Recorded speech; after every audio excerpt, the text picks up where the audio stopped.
Hello everyone, I'm Professor Harrison, and welcome back to our module on Calculus for Finance.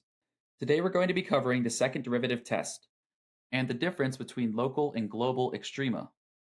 We're following Victor, a fund manager whose edge is slipping and he can't figure out why, working through a stack of letters from the manager of a competing fund called the Rational Quant. Today he's setting up the fund's cash buffer for the next quarter. He wants the level that doesn't waste alpha, but doesn't force him to sell into weakness either. He opens up the latest letter from his anonymous correspondent. In the last video, we set up a framework for finding maxima and minima. Step 1 was to find the critical points by taking the derivative and setting it equal to 0. Step 2 was to classify each critical point using the first derivative test by checking the sign of the derivative on either side. While the first derivative test usually works, there is a subtle issue with it. The phrase on either side doesn't say exactly how close to the critical point you actually have to check. If your test point sits too far away, you can actually land in a region where the function has changed direction again, and the sign that you read off ends up being misleading. The second derivative test fixes this by looking at the curvature exactly at the critical point itself. Think about what's happening at a peak. The function is concave down. The slope is positive just before the peak, 0 at the peak, and then negative just after. So the first derivative is decreasing as you move through that peak. So in some sense, the first derivative is decreasing as it goes through that point. And the good news is we have a very good way to end up quantifying whenever a function is increasing or decreasing using the derivative. So effectively what we do is take the derivative of the first derivative, which gives us the second derivative, which tells us if our derivative is increasing or decreasing as it goes through the critical point. If the first derivative is decreasing at the critical point, then the second derivative is going to be negative. The same logic in reverse will give us local minimums. At a trough, the function is concave up, so the first derivative is increasing as you move through the critical point, so the second derivative will be positive. This is the entire intuition behind the second derivative test. We compute the second derivative, plug in the critical point, and look at the sign. Negative means local maximum, and positive means local minimum. If the second derivative happens to be exactly 0 at the critical point, then the test is inconclusive, and you'd have to fall back to the first derivative test to see what you're dealing with. Let's work through an example. Suppose you run a retail store and you're choosing how many units of an item to order at a time. You order in batches of size Q. There are two costs that work against each other. Carrying cost is what you pay to hold inventory. So it's shelf space, financing on the working capital tied up in inventory, insurance, anything proportional to how much you have on hand on average. The bigger your order size, the more inventory you sit on, and the higher your carrying cost ends up being. Ordering cost is the fixed cost of placing the order. Paperwork, shipping fees, supplier minimums. If you order in large batches, you place fewer orders per year, and your annual ordering cost ends up being lower. So we have a trade-off. Order in tiny batches and you place orders constantly, racking up ordering costs. Order in giant batches and you sit in a warehouse full of inventory, racking up carrying costs. So the total cost as a function of order size has a minimum somewhere in between, and that's what we want to find. The numbers we'll work with are these. Carrying cost is $1 per unit per year. Annual demand is 100 units. Each order costs $50 to place, and the annual carrying cost ends up being Q over 2. That's the per unit carrying charge times the average inventory level. The annual ordering cost ends up being 5,000 over Q. So the total cost as a function of Q ends up being Q over 2 plus 5,000 over Q. Step 1. Take the derivative and set it equal to 0. The derivative of Q over 2 is 1/2. For the 5,000 over Q term, the power rule gives us negative 5,000 over Q squared. So the derivative ends up being 1/2 minus 5,000 over Q squared. Setting that equal to 0, Q star ends up being 100. So the critical point is at an order size of 100 units. Step 2, we want to apply the second derivative test. Differentiate again. The derivative of 1/2 is 0. The derivative of negative 5,000 over Q squared by the power rule ends up being positive 10,000 over Q cubed. So the second derivative ends up being 10,000 over Q cubed. At Q equals 100, this ends up being a positive number. So the second derivative test confirms that Q equals 100 is a local minimum.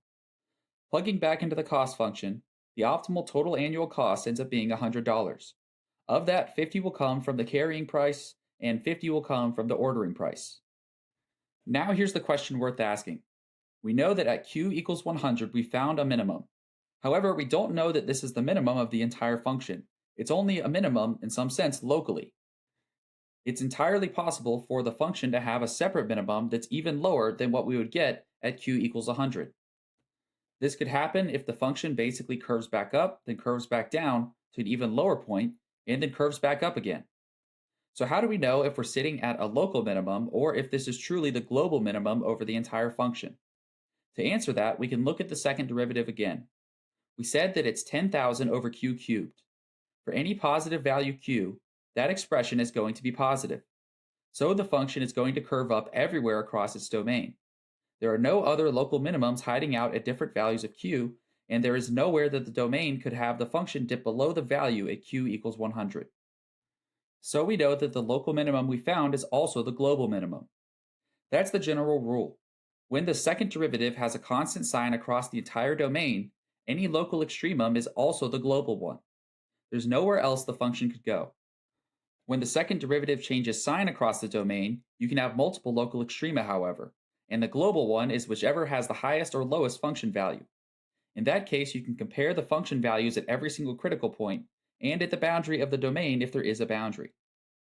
For the inventory problem, the second derivative is always positive everywhere, so the 100 units per order is the genuine cost minimizing answer. Victor puts down the letter.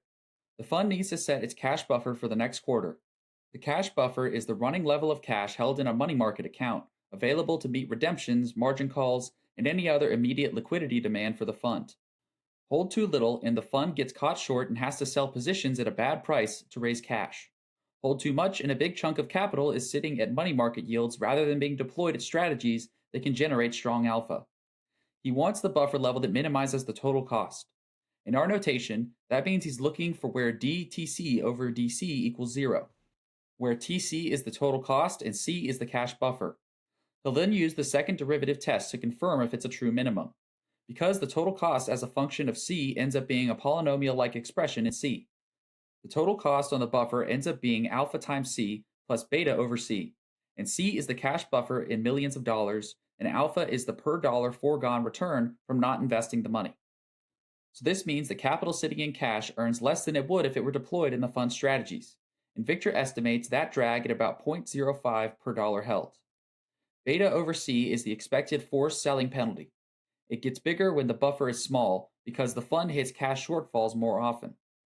Calibrated against the historical pattern of redemptions and margin calls, beta ends up being 500. He differentiates the derivative of alpha C with respect to C is alpha.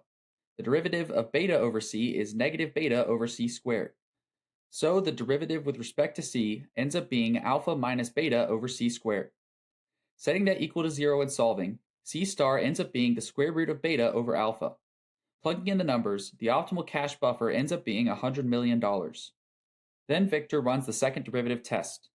Differentiating with respect to C, the second derivative ends up being 2 beta over C cubed. At C equals 100, that's positive. So Victor knows he's sitting at a local minimum. And since the second derivative is positive for any C greater than 0, the local minimum is also the global minimum over the domain of possible options. There is no other cash buffer level that produces a lower combined cost. Total cost at the optimum ends up being $10 million per year of combined drag. Of that, about half is going to come from the foregone return, and about half is going to come from the forced selling that comes when liquidity needs arise. Victor checks the math twice. The cash policy as funded run for years was set by intuition and ballpark estimates from the risk team, never by an actual optimization. Now he has a clean number, with the second derivative confirming it's the genuine minimum on the relevant domain, confirming that it's the optimal choice. So that's how you classify critical points. The second derivative test does the job in one step instead of two. Compute the second derivative, plug in the critical point, and look at the sign. Positive is a local minimum and negative is a local maximum. And when the second derivative has a constant sign across the entire domain, the local extremum is also the global one.